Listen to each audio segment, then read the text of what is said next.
Hello, once again, everybody. Since we've streamed what, like 4 times a day,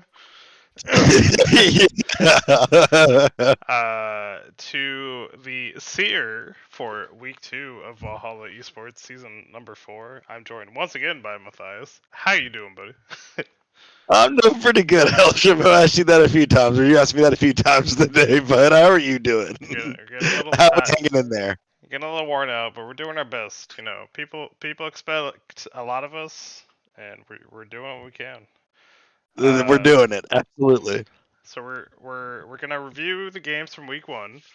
All of them got streamed, so if you want to see any details on them, go watch the actual streams. I'm Go gonna make watch sure them. We worked on them. We did them. a lot of them got posted today, so I'll make sure to post them to the VODs and to the YouTube. You can see them wherever you want. So we're gonna go through them pretty quick, but we're gonna show off the new thing I've come up with, which is your clips from the games. So win or lose, if you have any big plays from your games, post them in the new channel I posted. I think it's called Big Plays from Official Games. Something like that. What did I actually call it? It's called Big Plays from Official Games. I was right. Alright. So Nice, you nailed it. post them in there. That way, when it's weeks not like this week, where we don't get every game streamed, you can still show off what happened in your games. And win or lose, like if you had a big play, post it. Yeah, we'll talk about it. Absolutely. Gives you a little more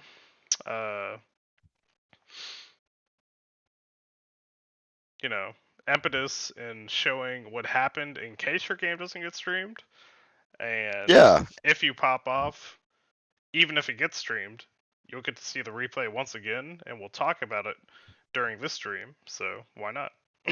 So Yeah, especially those moments where, like, even though you lost the game, if you had some big plays, like they're worth showing. So send them in. We'll sort them out. We'll look through them, and we'll have fun with it. that's where you can say, "Listen, we would have won, but my team was holding me down," and everyone will believe you. Here's the evidence. That's right. Yeah, don't be toxic like that, but just show us all the good plays from the week. And speaking of plays from the week, we'll jump into series number 1 from week number 1 of season 4, which was Kraken Slayers versus the Goat Kings. We on the Yeah. Kraken Slayer side had Volibear, Galio, Ash, Urgot, and Nico. They had Samir, Viego, Morgana, Lux, and Cassante. Yeah, I really liked the idea from Goat King here, having like the Morgana and the Lux to try to get some long term catches, and the rest of the team just kind of collapse on that. It didn't really work out for them as we're about to see, but I really like the idea. If they could have had a little more pressure, that's a well executed comp. But yeah, Kraken Slayer had a just an insane. First off, it tripped me up during draft. I didn't know where their team was. It kept me guessing to the you, very end until you, we actually saw it in game. you forgot the Volibear could jungle. Yeah, I guess I just totally missed that. I just didn't Alright. play more games. But yeah, But yeah, a lot of Susi for our side. And speaking of the clips, we've got a couple from this game. So the first one is one of Critter's kind of cross map ultimates to help me out in top lane. So as long as you're already Matthias, I'll start it up and you can kind of cast it in real time if possible. absolutely. Yeah, All totally got right, it. here we go. Yeah, so right now we're seeing Cassante and Urgot in the top lane, piloted by our own very own Maelstrom and Goat King Beard, two very prevalent people, and we see Cassante get an absolute crazy engage onto the Urgot. Even with that, though, finally getting down to him 50% health. Urgot now going down to 25% health. Cassante feeling very strong about the trade from that, being barely just under 70% health. Getting the knock up towards him, but then getting run over the cross map Ash ult. And as you notice, only Ash and Urgot got assist on that. So it was just the two of them that had the impact on that play. An incredible ult from Kraken Slayer there. Yeah, I can tell you for in the game, the voice comms was Critter yelling at me. I shot an Ash ult here when he's pinging where it is, Yeah, and yeah. he's like, "You better chase him into it right now." I'm like, "All right, I'll do my best." And it It was nice to, landed. It yeah, stunned him for I think like 3 seconds, so it got that yeah. damage. I ulted him. I got a couple shotgun knees off along with a flip, and I got that execute. Really well played by him, and I'm glad I could pull it off and get that play. Yeah, if you're Cassandra right there, man, I think you're just SOL, right? Like you don't see that coming. The Astra, as you can see from Fog, like he barely had like half a second or so to react to that hit, Yeah, and it's after really already quick. using your CC to to hit him, yeah, just insane play. Really unfortunate for Beard. On that Cassante played really well. Yeah, that engage on you was Farmed really well, gross. honestly, and like for having only played top for that first week or so, showed up. But you know, unfortunately for him, lost the series. But Teammates feel uh, P. yeah, my team carried me, thankfully.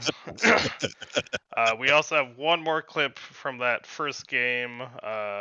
This was the final fight of the game where basically it started where Critter hit Ghost and said, "Hey, we need to fight." So we're like, "All right, let's find a fight no matter what." So here we can watch this one as well.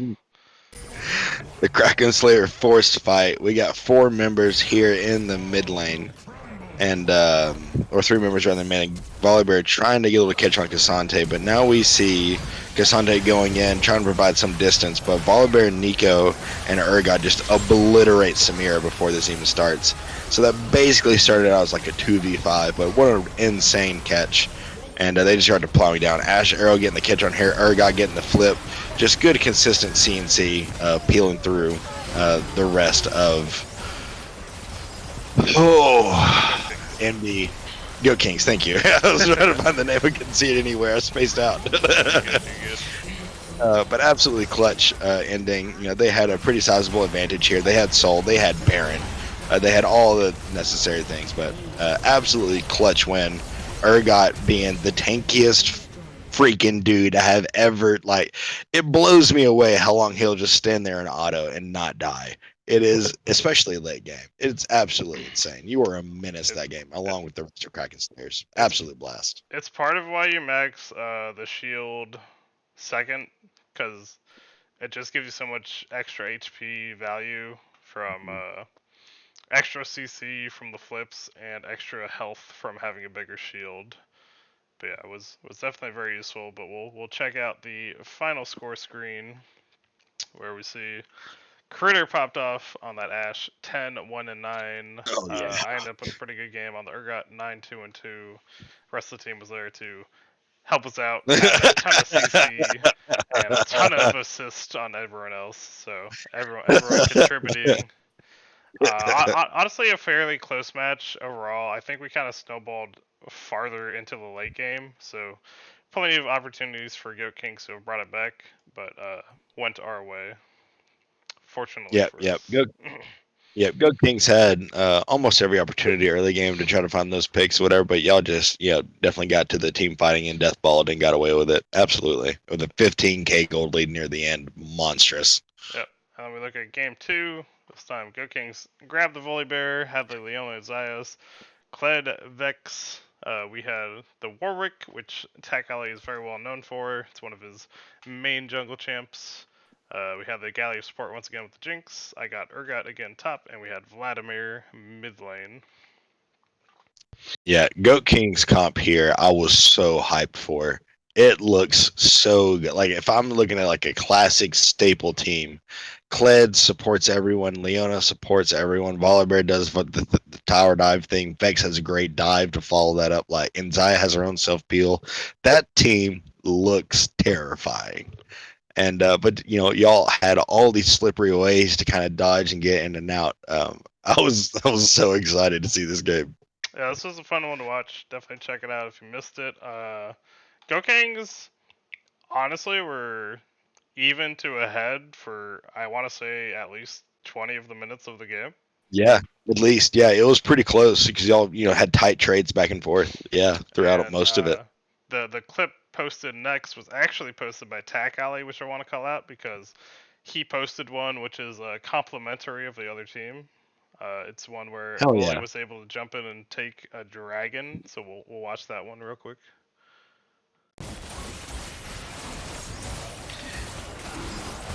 Yeah, we see Kraken Slay here and Volley getting the blast cone in and being able to smite steal it. Absolutely gross.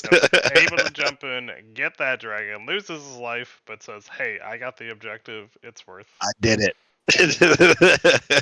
Unfortunately for them, ended up going our way in the end. But Yeah. Cookie and a lot of the smite scenarios. Well, actually, both from Cookie. One was taken by Hardway. One was taken by Envy, I believe. Hmm. Getting a couple steals off during the series.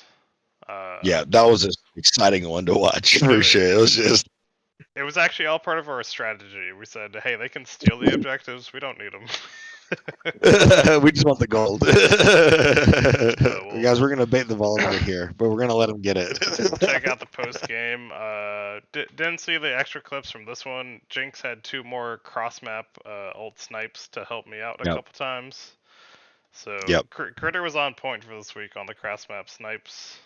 Astros Yeah. said he took the wrong runes and still did amazingly. I kind of entered early, but I brought it back, so it's all right. Yeah, you became just unkillable tank, and the fact that you have two tank items and then four AD items, kind of frustrating, or three AD items, is kind of frustrating from a tank's perspective for how long you lived with that Jack Show and Karnik was putting. I mean, you had like no armor. Wait, does Sterix gives armor? I guess Sterix. Yeah, it's No. it's well, Sterix is more health and shield. Jack Shows Sure. gives MR and armor, and then Yeah, the Jack Phantom shows your only Silver armor is item more outside of the MR. boots, and just with that, you were able to peel off the Zaya for so long. Yeah, It like didn't even matter. It was insane. I did what I needed to do. So never ban Urgot. It's a terrible champion. Don't continue it. But check it out. DF Lambo did get 333 farm across that game. Pretty freaking insane. Yeah, farming like a madman, honestly, and like at certain points, I think the bot lane was like 5-0 collectively. Yeah. Just a lot of the later team fights went a little bit awry for them, so definitely gotta watch out for them. Yeah, super exciting to watch Hardway and Cookie Meth work together for these tower dives. I really like their synergy and looking forward to more of that. Uh, but we'll go into game number 2, which we just saw the final game from, and unfortunately don't have any clips from, so we'll just go over the drafts on the post games. But if you're on either Bomba Bros or Los Amados in the future, toss us out some of the hype plays, and we'll get them in for the Seer. Yeah, Yep, or just go to the Twitch and clip them and then send them in. Either one. you're right, Smoothie. Urgot is overrated, and no one should pay attention to him. We can't. Where we see. But yeah, looking at this comp right here, Leona Karma Ash is really gross with a strong split push with Scion, and Mordekaiser able to take out any team or any member. I really like the team composition from Bomba Bros. I really like what they've done with each game, and this is certainly no short of that. Los Namados having the Vladimir, which has been a popular pick. Nautilus, which is also a popular pick. And then finishing out with the Rennie, Evelyn, Vayne, which is some pretty high damage and some good jungle skirmishes. Yeah, for sure. It's one where you had a lot of scaling as far as the mid lane and bot lane for Los Amados. The Evelyn to blow up any kind of squishy carry, and the Renekton for the skirmishing, and a lot of CC from Nautilus. Um, a lot of just general team fight from Bomba Bros. Just a ton of CC with basically Yeah. every champion. Yeah, And you then got tons of ability with Karma, Scion Shield, and Mordekaiser. You got super beef with the Scion and the Leona. You got plenty of DPS with the Ash with kind of ability there, and these long team fights that their tanks can prolong with the shields from Karma, the isolation from Mordekaiser. It's I really love this comp. yeah, for sure. And we'll jump to the score screen where game number 1 going the way of Los Nomados, getting a ton of kills basically across the board, other than Ray was, who had almost the perfect support scoreline, getting 1 kill, tarnishing his record, and then going 9 and 33. Yeah, pretty incredible still. How dare It's you steal unfortunate. 1 kill, Ray? Some pretty classic builds across the board.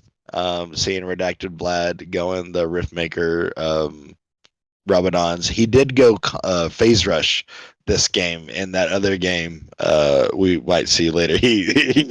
Or yeah, we mentioned earlier that he went the wrong runes and actually went Comet that game. Um, but yeah, very very fun. It's unfortunate that the team fight from Bomber Bros couldn't really pull it together. Yeah, but well played by Los Nomados. I'm remembering from when this was initially streamed, which was essentially a week ago now. Keanu was finding a lot of picks. Eli Wood was finding a lot of fights where he could cancel a lot of the shields because like essentially half the team from Bomber Bros had shields that he could cancel with that empowered Right. W. Yep. And they just did a good job getting that lead, keeping it, and pushing it to victory. Giving Redacted Vlad his main champion in the bot lane also helped out. So we'll see how they update it in draft number 2. Yeah, looks like most of that gold is on the Scion there. And although that is a good strat, it's much easier to deal with comms and legit synergy. Yeah, for sure, for sure. Game number 2, Losmat is on the blue side, Bomber is on red. Losmat end up with Milio, Ash, Evelyn, Swain, and Nar.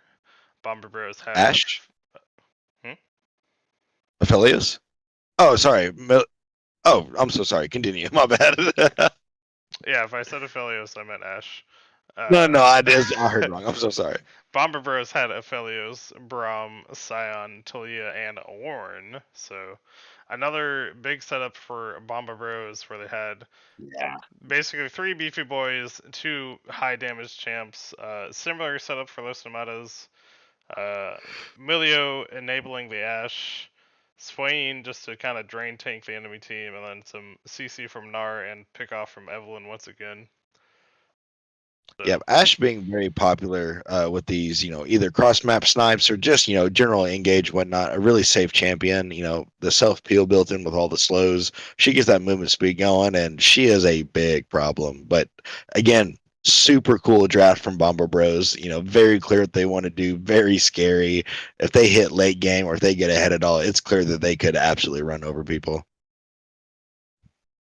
Yeah, for sure. And again, if you didn't get to see any of these live or our final stream that just happened basically 20 minutes ago, check them out on the VOD slash the YouTube. There's a lot of fun fights and skirmishes in these, but game number two ended up going the way of Bomber Bros. Avbot going 777. Uh, keeping it even. Pretty even for Delicious and Casual. Wheel Poco popping off on the Philios. Yeah, 14, 1, and 4. absolutely. That's insane. And what a crazy build, too. Static Shiv and Runin's alone, and then throw an IE and a Bloodthirster on top of that. That is one hard dude to kill. Mr. 2,000 years with a ton of gold is really tough. The 2,000-year champion. Imagine. Imagine. Yeah, I think I remember from this one, they were able to find some good picks on the side of Los Nematas, but once Aphelios was big enough, they just kind of set up fights around him to where it was they could do more of a front to back, and then it was very tough for the side of Los Nematas. Yeah, I can imagine any kind of snowball with that kind of team comp, like I said earlier, would do very well. Absolutely. But yeah, sending us to game number 3, which is here. Bomber Bros on the blue side, Los Nematas on the red side. Bomber Bros had Jinx ADC, Talia mid, Blitzcrank support, Ivern jungle, and Malphite in the top lane.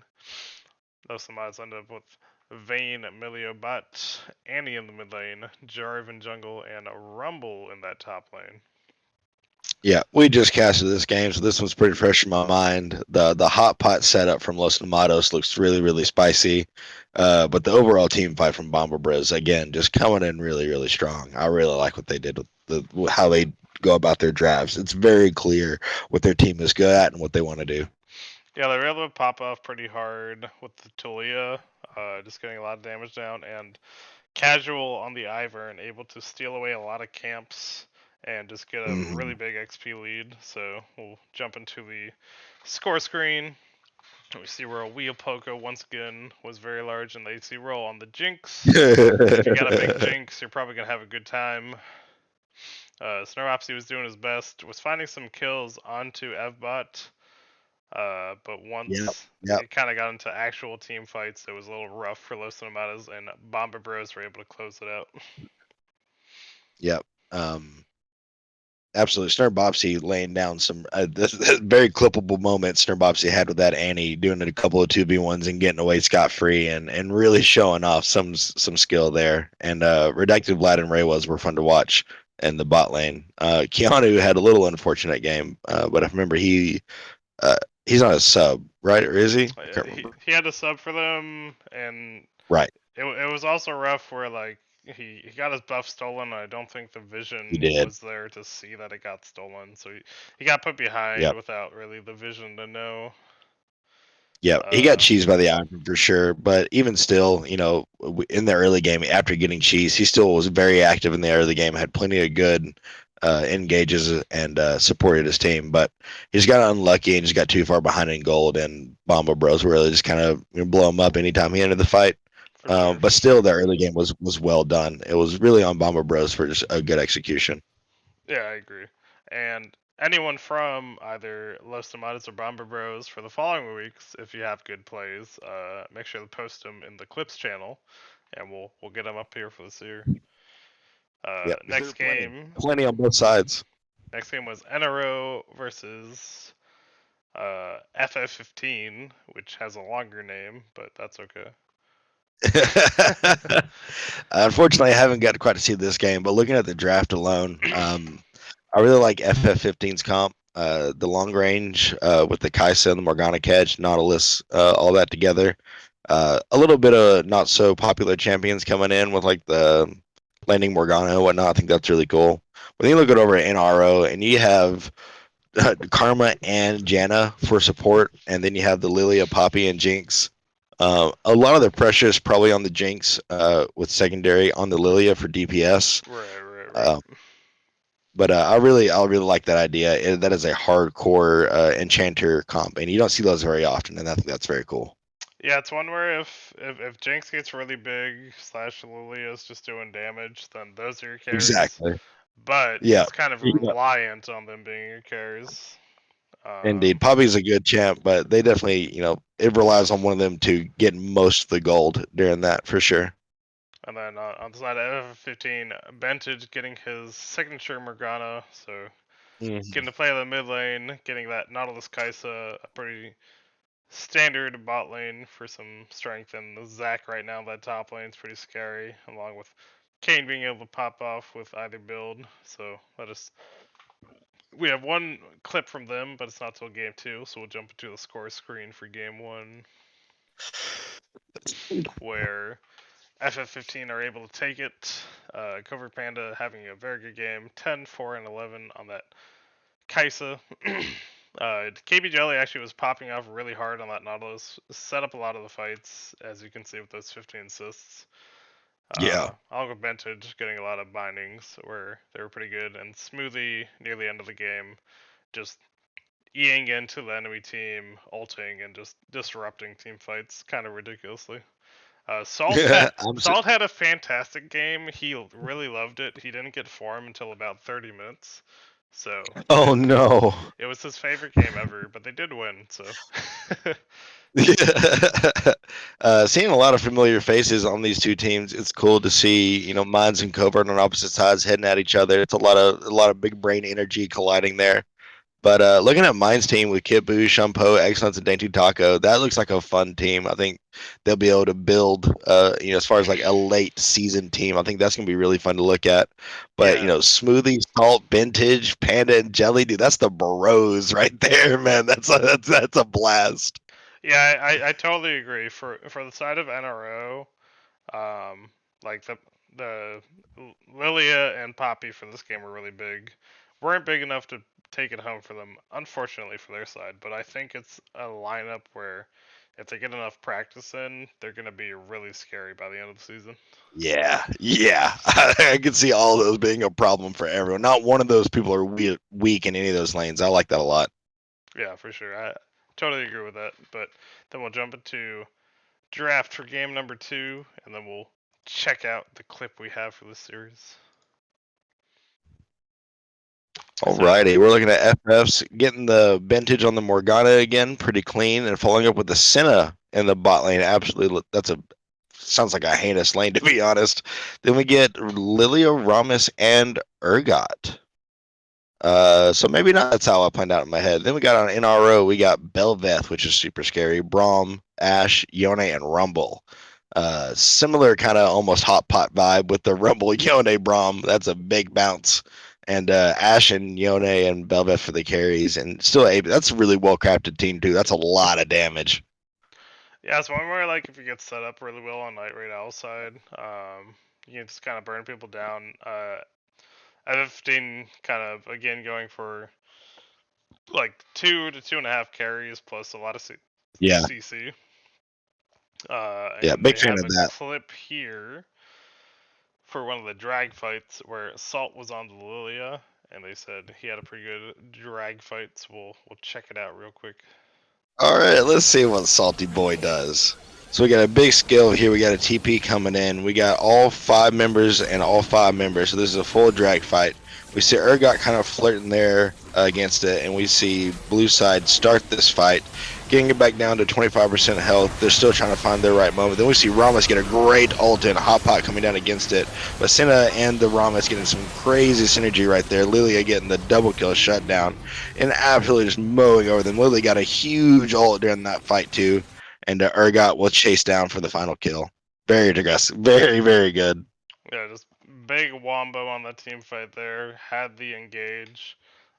Yep. Had the Ramus farming support, I believe, for that game since they had the Senna ADC. I think Interesting. was not farming, so it was a very interesting setup. Yeah. They were definitely making it work, and it was one where the Urgot's kind of into a hard lane top because Rumble does well in the 1v1, but just if you can keep up with it, you can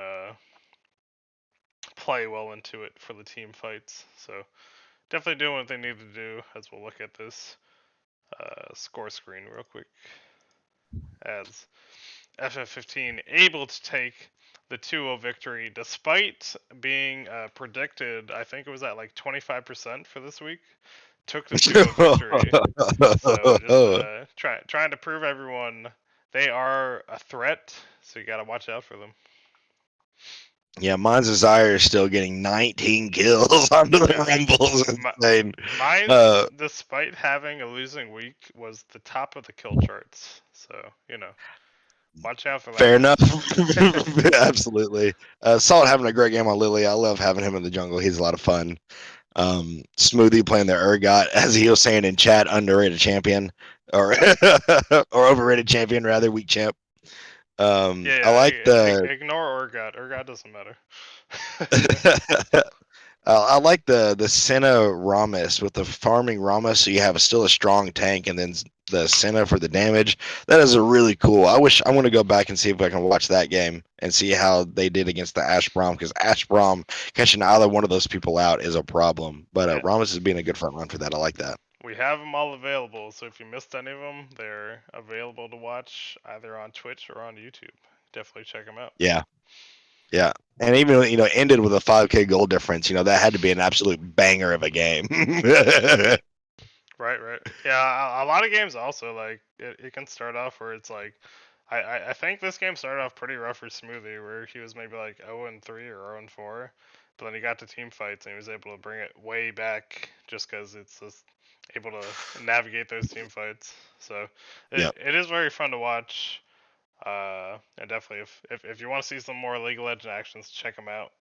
As we'll jump into the next series for one of the other recent games we showed, which was Stoner Nations versus Shifting Sands Gaming. These were a lot of fun. If I remember right, these were some pretty volatile games, and they were an absolute blast. Oh yeah, the cannon. Yeah, oh my goodness, volatile, yeah. This is the one where I got the most clips from, so if ever you have clips from your games, win or lose, I'm willing to show a bunch because like clips take maybe 30 seconds at a time, and I'm happy to show them. So send them my way. Absolutely. Team comps, at least Stoner Nation coming out with a really strong AOE team comp. Very clear goals and incredible late game potential. From Shifting Sands over here, we got the very popular Gragas, Lee Sin LeBlanc, for tons of catch along with the Nautilus and the Hybrid Carry Jinx in the background. Less peel focused for the Jinx, so her positioning would have been spicier this game, but plenty of opportunity to catch people out. Yes, for sure. And for game one, I have two clips. So the first one is I think you remember one of those Kennen solo kills. Yeah, this dude was on fire, man. This Kennen, he's already decently, well apart at this point, but the LeBlanc right here, she's like getting the edge on him, and he just flashes in, gets the ult, gets the Q, and Storm Shard kills it before she could even respawn.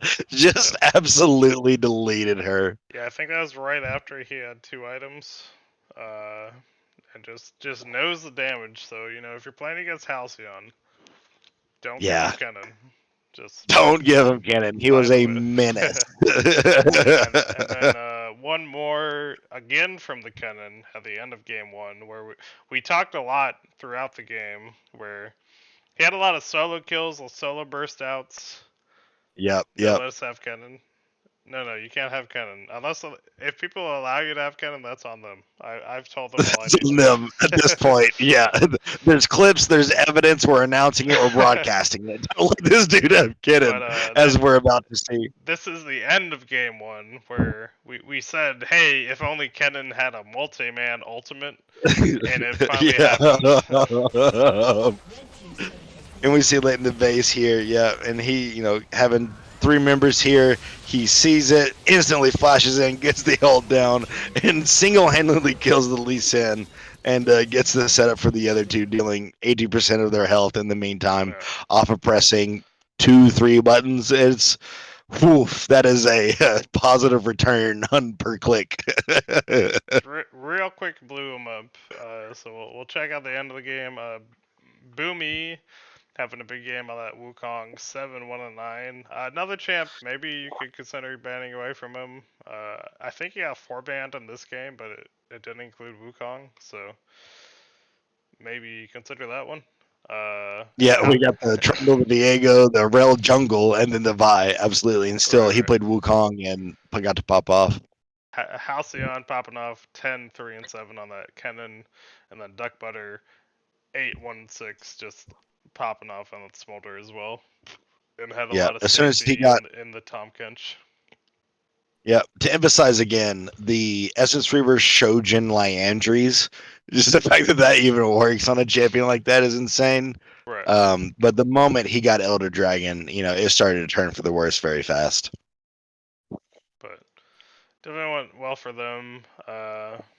Mockingbird getting a couple good kills off along with Avius and Kittens. Kittens actually got a lot of good snipes off with the Jinx ultimates in these games.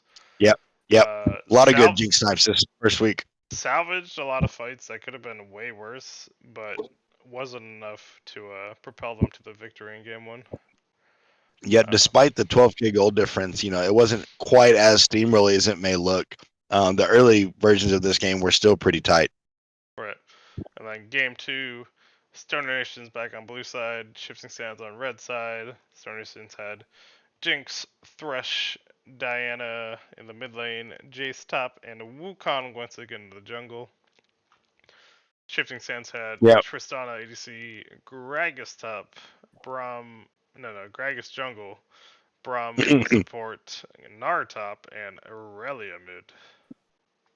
Not Nar ADC, however, but What do you mean Aurelia. don't do it, Boomstick? You sent it to me. Aurelia had an absolute massive game. She was a menace and a threat to anybody she was near. Didn't hesitate. Avius was just so quick on these engages and just reminds me that I can never play this champion the way it's meant to be played. An Yeah. absolute stellar performance from him. Avia showing off why Aurelia is broken at the same time. Why you need to be really good to play Aurelia. Yeah, exactly. As Boomstick asked, I won't show his clip quite yet, but there's a really good Thresh hook in the bot lane in this game, so we can check that one out.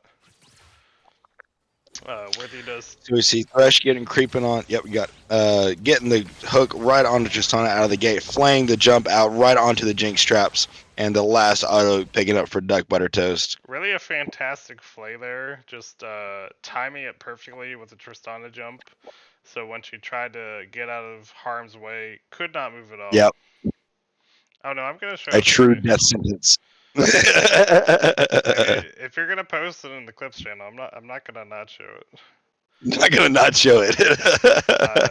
This is the clip Boomstick really wanted to share from the games where he was uh, showing his high caliber play on Wukong in the top lane.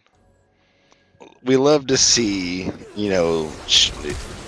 champions taken to their length. So he takes 1, 2, 3, 4, 5 tower shots and is tapped levelly by the Gragas, showing the extents for how Wukong can tower dive. He's the goat. All right, but one more time, just because Boomstick wanted to show us so well, I want to like get into the details of this play.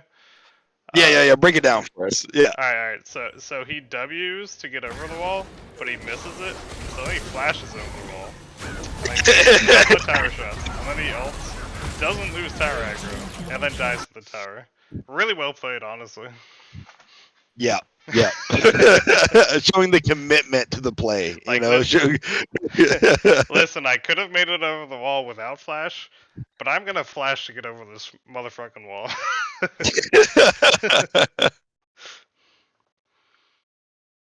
Really showing sometimes you gotta commit to the play, no matter how good it is.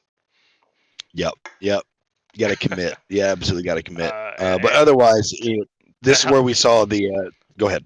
to help out Boomy a little bit, the final play we're gonna look at, there is a steal that we saw in game number 2, so we're gonna check that one out. setting up around this dragon about 50% health. Boomy is hovering right down with the thresh line in there. Jace gets a little crushed on the end it just in time to smite and snag it away, but Gragas gets an insane ult as Aurelia pushes through. But they will be able to, I think the collapse and Shifting Sands actually won that team fight and collapsed off of it, but still an absolute clean redemption Yeah, from Boomstick.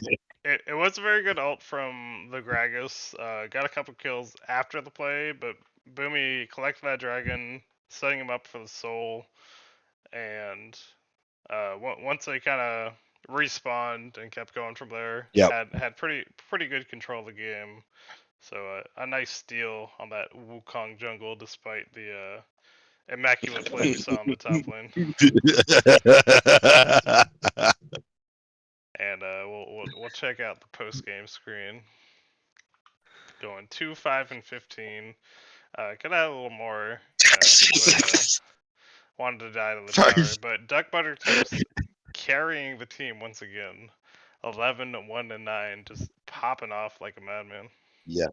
Yeah, and I give a lot of credit here to Worthy Dust going 4-0 and 17. Just it was, and they're talking about masterclass. Worthy Dust is an absolute machine when it comes to Thresh. He's so consistent. He's very proactive. He knows when to make plays. He knows when to peel. Absolute incredible credit to Duck Butter Toast. He had some great plays, some great kites and cross map plays. But Worthy Dust, man, was just teeing up all of it. Just really, really well done. But Yeah, again, Avius, an absolute menace in the mid lane and a threat to everyone. ABS was really scary, but it was only negated by the CC to allow basically Duck Butter to burn him down. Yep. Yeah, they had a lot of peel, or at least Duck Butter was doing really well about spacing. And when you have Wukong and Diana providing a lot of CC in a particular moment where you can follow up with the Jing Salt and Thresh there just in case, man, that's the recipe for sure. Right, and we got to hear about how Duck Butter would ignore them yelling about flank TPs, and everyone else would flash to keep him alive. So, well played by the team to cover for Duck Butter Toast not paying attention. We we also appreciated it.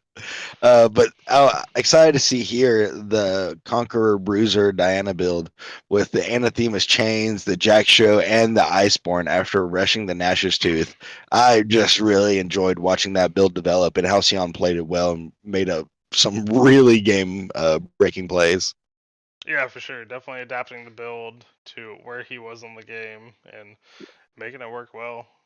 But we'll jump on ahead to the next series, which was Demonic Ascension versus HYG. No clips from this game, unfortunately, but here's draft number Mm. 1. Where Ooh, I do remember this. Absolutely. DA was Pharaoh's team, and I remember HYG. Absolutely. Yeah, this was the game we casted with Boo. I really liked HYG's comp here. Obviously, having the Zyra Khan, Belveth in the jungle, and Oriana be able to kind of play off of any of those people going in. But when you look at Demonic's team right here, first off, the Zillion Hecarim is just like pure synergy with the long range engage from Ashe is really a great setup for the Hecarim. The control mage Hwei in the mid lane to kind of help mitigate a lot of the CC, and then just the very popular, I guess, Rek'Sai in the top lane. oh yeah, for sure. Rek'Sai kind of flavor of the month for top lane. Hwei, one that Pharaoh's been kind of spamming even since last season, anyways. So at mid laner, he's been very comfortable on. The Hecarim, a Sim Gym classic champion where he really Yeah. performs on that champ. So definitely one where looking across the teams, it seems like it would be a good fight. But Demonic Ascension able to take game 1 pretty well as we look at the score screen. Simgym 13, 5, and 15, 9, 4, and 18 for the Hui. It's kind of popping off on those two along with a bunch of assists from the other lanes. Yep, Timberlin staying 6-1. Only having 2 items near the end game, it looks like, but still very capable of kiting and whatnot. Their team fights were really really strong. But HYG still had some really good moments. Despite the 10K goal difference, it again didn't really spiral out until later in the game. And but Sim Jim was just going around clearing people left and right, and he was a good chunk of it, just a menace throughout all of it. Oh yeah, for sure. But we'll see how the updates went for draft number 2. Demarcus Ascension once again in the blue side, HIG on the red side, getting that. Yep, DA. Go Go ahead. ahead. No, go ahead. DA having again the Zillion Ash in the bot lane and the Rek'Sai and the Galio, but now switching it up with Olaf because Hecarim did get banned away from him this time, and along with the Wei, which is a good adaptation from HYG, and then picking a little more team fight centric comp, we got the Nautilus, Samira, Ari, Zinzao, Zac. That like within 1,000 units, that team is just absolutely decimating anything in that area. I really like the draft from HIG and how they adapted to this game. Not having a secure engage like the Hecarim to benefit off of as far as CC goes was a really good pickup. Oh yeah, for sure. Also banning away the Hui, a good change up since they saw the mid pick would come in late. Could have been good pick 3 if they want to keep the Hui, but maybe didn't expect it to get banned. Yep, cutting But more into the jungle champs potentially. Yep. if you have that Nautilus, Samira, and then set up from Zinzao, Zac, and Ari, if the Samira gets picked at Yeah. all, you're gonna have a pretty good game. Yeah. And I believe that's how it went. If we jump into the post game, Yep. Zinzao, Ari, or Samira getting any of those kills would start to snowball, and that's exactly what we saw. Galley not having a whole lot of input on this game, along with the Slim Jim not having near the effect as he did on the Hecarim. But Zhao or Win Now got to absolute run through people, and Jeffrey and Marbra had some insane roams. I remember that first game, Halfling was roaming a lot more and helped his team out a lot. And the second game, Marbra did a much better job of matching almost every single roam. It was being there most of the time, and that really helped get a lot of those kills and get that snowball going. This game, I remember, was a bit of a stomp, and right. it snowballed very quickly. Yeah, we can see it went to 26 minutes. A lot of kills for that quick of a game. So just good grouping by HYG and taking it down to get to the Silver Scrapes game of game number 3. Yeah. I was really excited watching this one too. Coming in with, as soon as we saw the Zed pick from the Pharaoh, I think we called it outcasting. Like Malco called it, and immediately as an ego pick, and it was blind too. I'm pretty sure. No, it was into the R. He did see what he Well, was going. I think from what I Um, heard, it was just kind of a panic pick because other people didn't know what they wanted. Okay, I got you. But again, a very similar comp from HYG with the Ari Nautilus, more damage and CC from the Gen, crazy Vi lockdown, and a Volibear that kind of helped the tower dives. Their team comp looks like much easier to execute, as we're about to see. Shohana and Zed couldn't really get off the ground. Yeah, it was unfortunate. There were a lot of plays where Pharaoh would ult and get whoever he ulted very low but not get the kill, and it just kind of Yep, stacked up enough where if you go far enough into the game not getting kills, you will not do yep. enough damage. Yeah, he was doing a good job of finding these solo picks and whatnot and really trying to get him out, but it was a little too late and he just didn't have quite enough damage to secure most of them. But I mean, if there were 20, 12 of them, 15 of them were very close, and it's just that little extra he just needed. Yeah, right. And then the rest of the team was doing pretty well. Yeah, HYG was kind of textbook. I remember this game. If we want to go to this in-game screen, it was a pretty clean pickup for them to kind of scoop this all together. Yep. Jeffrey Crazy popping off on that Jin. Uh, Bunkers, perfect game. 609 for the RE.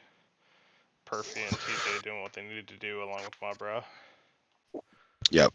Just And this game was a bit of a snowball as well, as you can see from the time. Um, But yeah, it was a great adaptation from HYG to pull out a dub against this and take the series.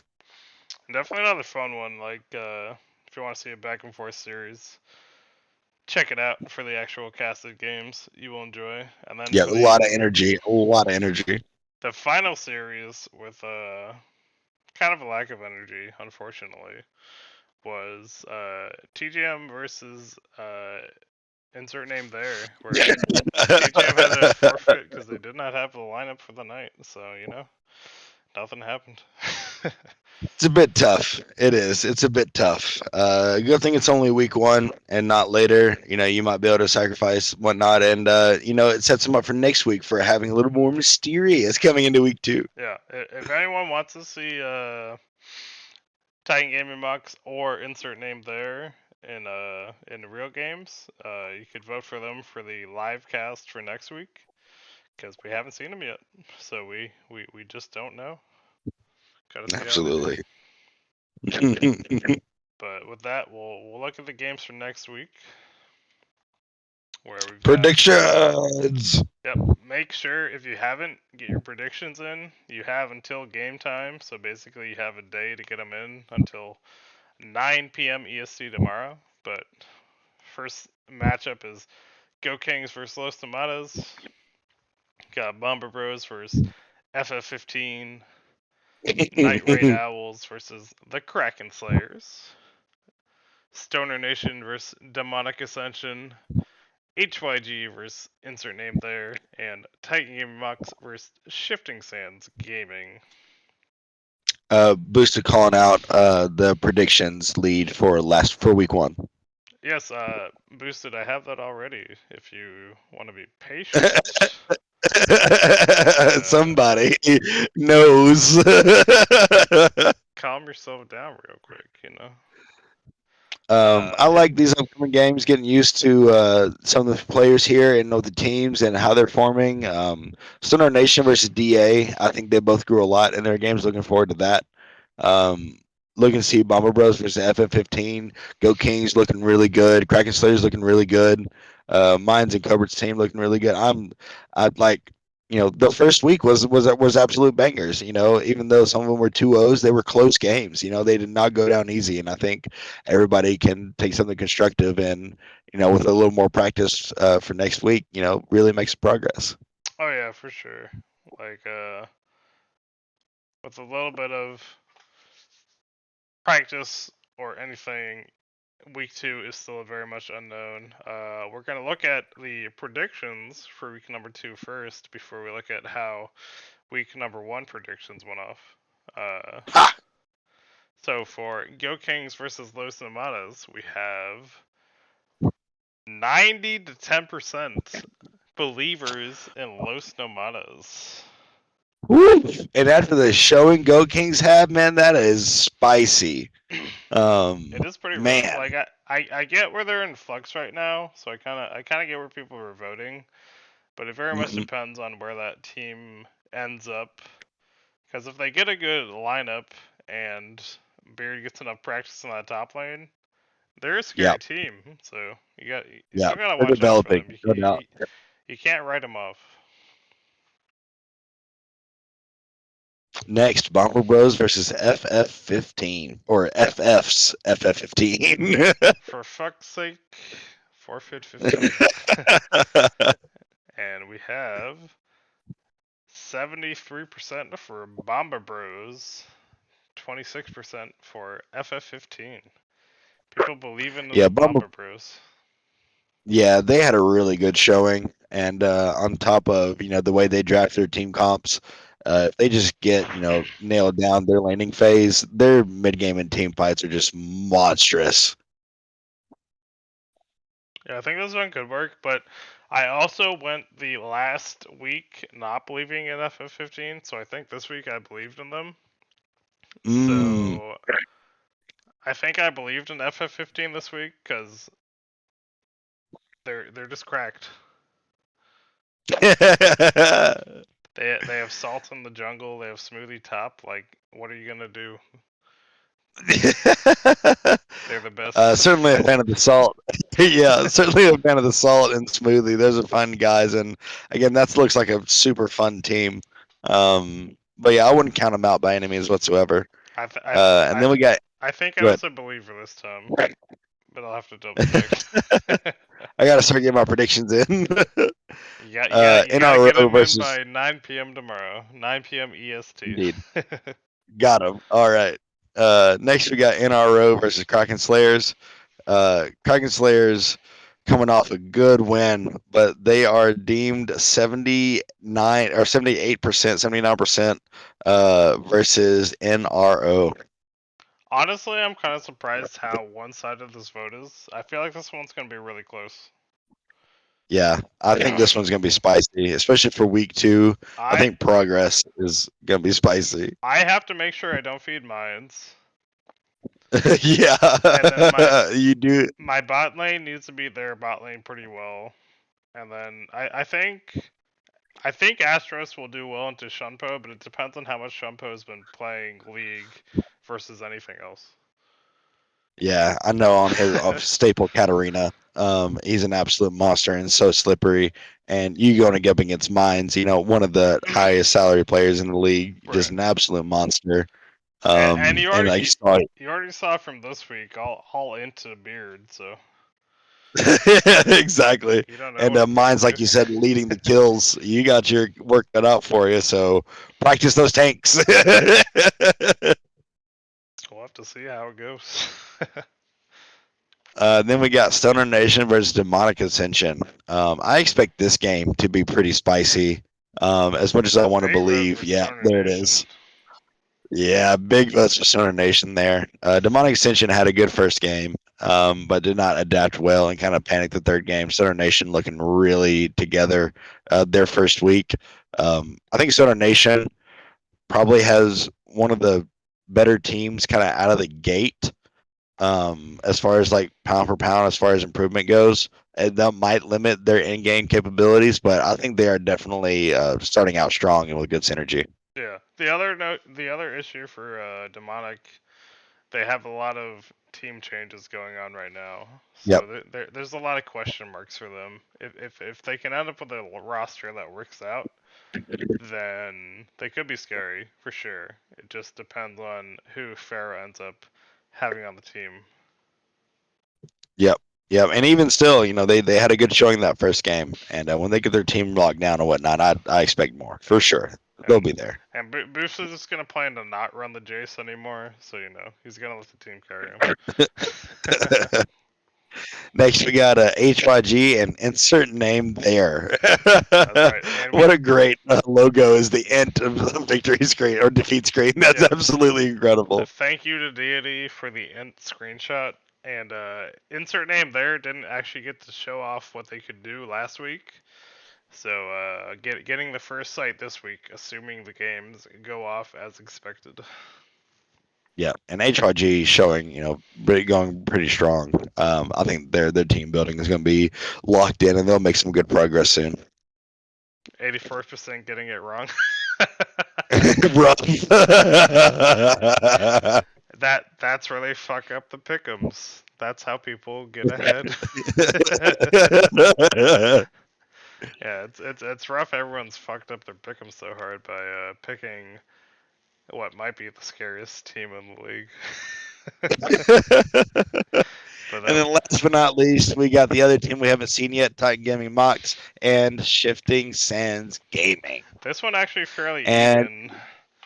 yeah, okay, there we go. There's some stints brought into what might be a good game. Titan Gaming Mox still has a strong roster, but Shifting Sands, having the games and the practice under their belt, looks like it could go either way. Yeah, shifting sands looked pretty good. Unfortunately for them, didn't pick it up in week one. Titan Max has a pretty solid lineup.